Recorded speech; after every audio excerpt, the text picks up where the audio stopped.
You're extra, you're loud, you're unapologetic. Well, Shout out to Donatella Versace for custom making this outfit for me, and shout out to Michael B. Jordan because he's gonna be taking it off of me tonight. There was a time when Nicki Minaj seemed untouchable, the self-crowned queen of rap who turned defiance into art and ambition into empire. But power never stays still, and one day, the world she built turned on her. The applause grew quieter, the headlines grew sharper. The same confidence that once defined her began to look like arrogance. The same crown that once set her apart started to weigh her down. Overnight, the woman who had rewritten the rules of fame became the cautionary tale everyone wanted to tell. So what really happened? How does a woman who had everything, the fame, the control, the legacy, end up losing all of it in plain sight? Was it betrayal, jealousy, or the inevitable cost of refusing to bow? By the early 2000s, Nicki Minaj had become more than a rapper. She was a revolution wrapped in a wig. With Pink Friday and later the Pink Print, she didn't just dominate the charts, she redefined them. Her voice sliced through radio rotations that once belonged entirely to men. Her image flooded fashion weeks, award stages, and teenage bedrooms alike. Every era of hers, from Harajuku Barbie to Roman Zelensky, wasn't just a persona. It was a statement of power. She didn't adapt to the culture. She became the culture. Her numbers were staggering. Super Bass and Starships turned rap into a global pop event. Her features on Monster, Bang Bang, and Only became cultural landmarks. Verses studied, quoted, and immortalized. By 2015, she had over 100 charting singles, multiple platinum albums, and a 7-year streak as BET's Best Female Hip-Hop Artist. Designers fought for her presence on red carpets. Brands reshaped campaigns around her image. She blurred the line between rapper, pop star, and fashion icon, commanding as much attention for her bars as for her boldness. But perhaps Nicki's greatest success wasn't on the charts. It was psychological. She made the world see something it hadn't before, that a Black woman could command the same empire, attention, and audacity as any man in hip-hop history. She stood in the center of a cultural shift, unapologetic, hyper-feminine, and in total control of her narrative. To millions of fans, the Barbs, she wasn't just an artist, she was a movement, proof that power could wear lipstick and rap in 6 voices at once. For nearly a decade, she had no equal. But the same altitude that made her untouchable also made her vulnerable. Because the higher you rise, the smaller the ground beneath your feet begins to look. Until one day, it disappears. By 2016, the air at the top had turned thin. What once looked like confidence began to read as defensiveness. Interviews grew tense, tweets turned barbed, and fans, once unwaveringly loyal, started to sense exhaustion behind the perfection. The empire still glittered, but its foundations had begun to shift. Then came the first real rupture, Remy Ma's 7-minute diss track, Shether. It wasn't just an attack, it was an autopsy, dissecting every insecurity the world had begun to whisper about her. Every whisper, every rumor, every insecurity Nicki had managed to outrun suddenly had a voice. For almost 10 years, she had controlled the story. Now, for the first time, she was inside it, reacting instead of leading. Her response, no frauds, was sleek, radio-polished, but emotionally hollow. The sound of someone fighting to appear unbothered while quietly breaking underneath. But the world doesn't pause for recovery. As the echo of Shether faded, a new voice began to rise.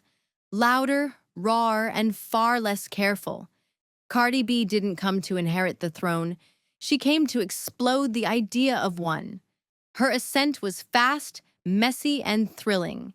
Everything Nicki's perfectly controlled empire wasn't. When Bodak Yellow hit #1, it wasn't just a milestone. It was a shift in power.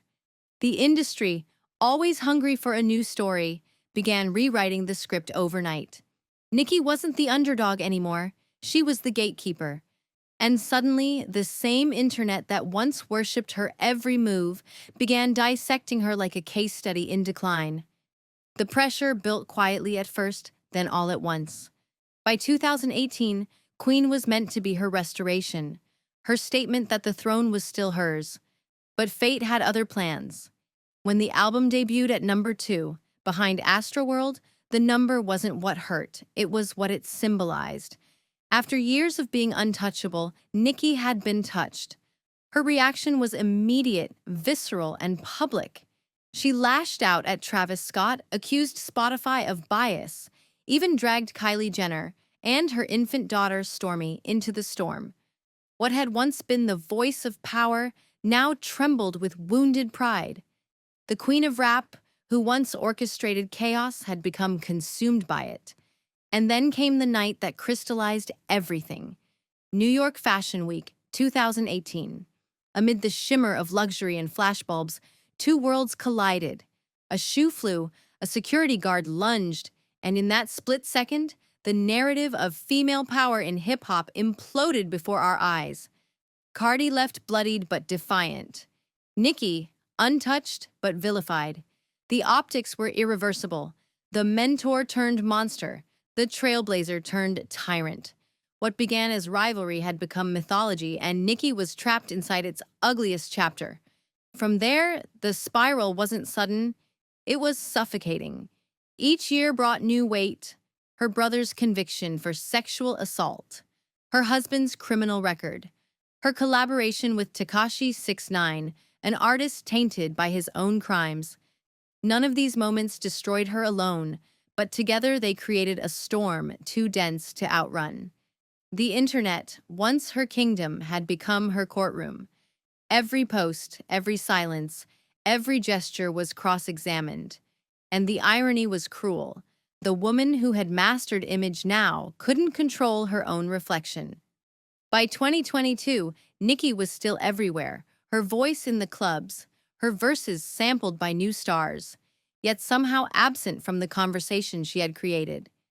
The music remained strong, but the myth was tired. To her fans, she was still the queen, enduring against all odds. To others, she was a cautionary tale, proof that even brilliance can curdle under too much light. Her downfall wasn't a fall at all. It was erosion, the slow, grinding collapse of a monument built on perfection.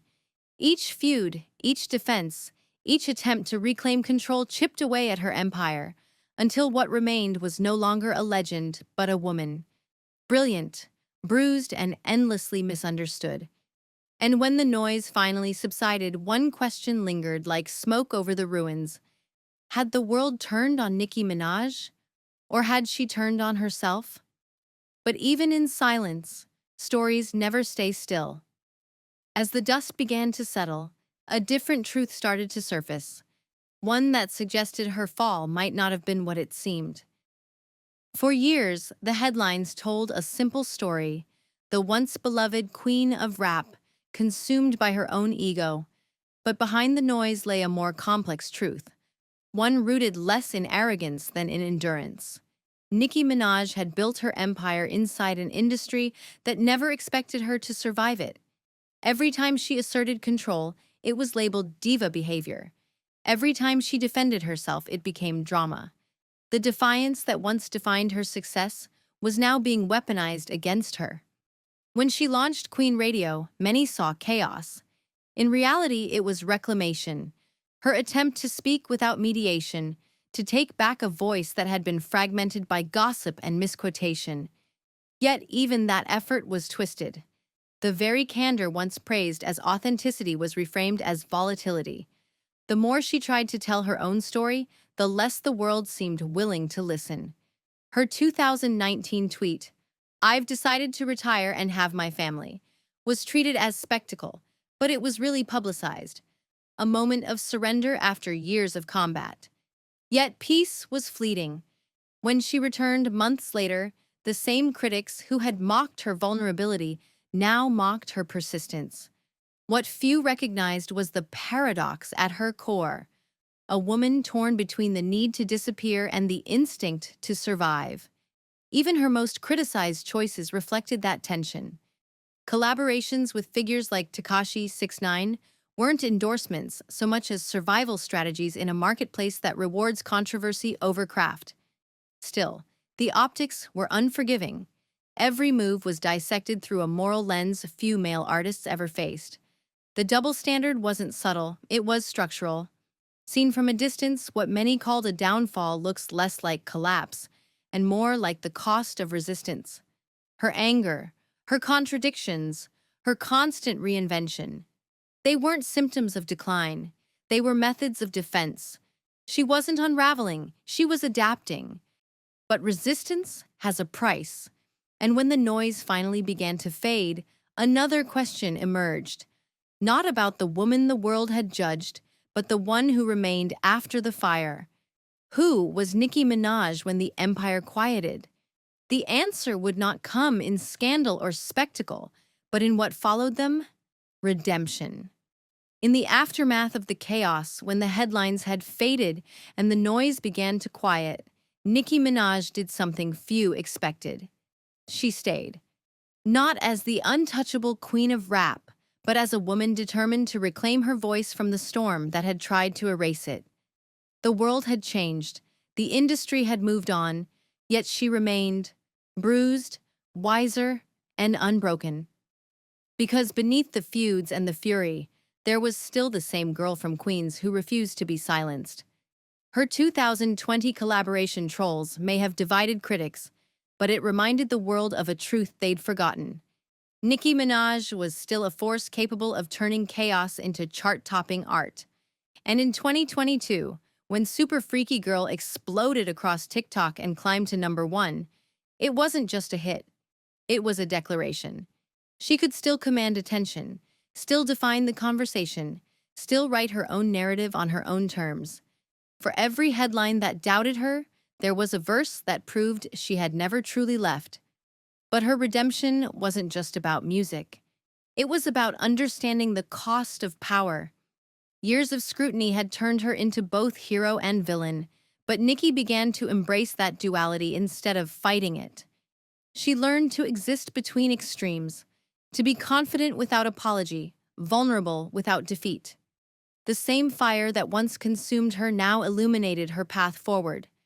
Her legacy, once threatened, began to settle into something more enduring. Every new generation of female rappers, from Cardi B and Megan Thee Stallion to Doja Cat and Ice Spice, still walked through the doors she'd forced open. Her influence was no longer up for debate. It was embedded in the DNA of modern hip-hop itself. Nicki Minaj's story no longer reads like a fall from grace, but a testament to survival. Proof that even when the world turns on you, resilience can be its own kind of rain. Because redemption isn't about returning to the top. It's about standing tall in the ruins and daring to build again. So maybe her crown didn't break, maybe it simply changed shape. And perhaps that's the real lesson of her empire. That power, when tested, doesn't disappear. It evolves. From the chaos of Queens to the throne of global fame, Nicki Minaj's story is one of brilliance and contradiction. A rise so fierce it redefined an industry, and a fall so public it revealed what that industry truly demands of its women.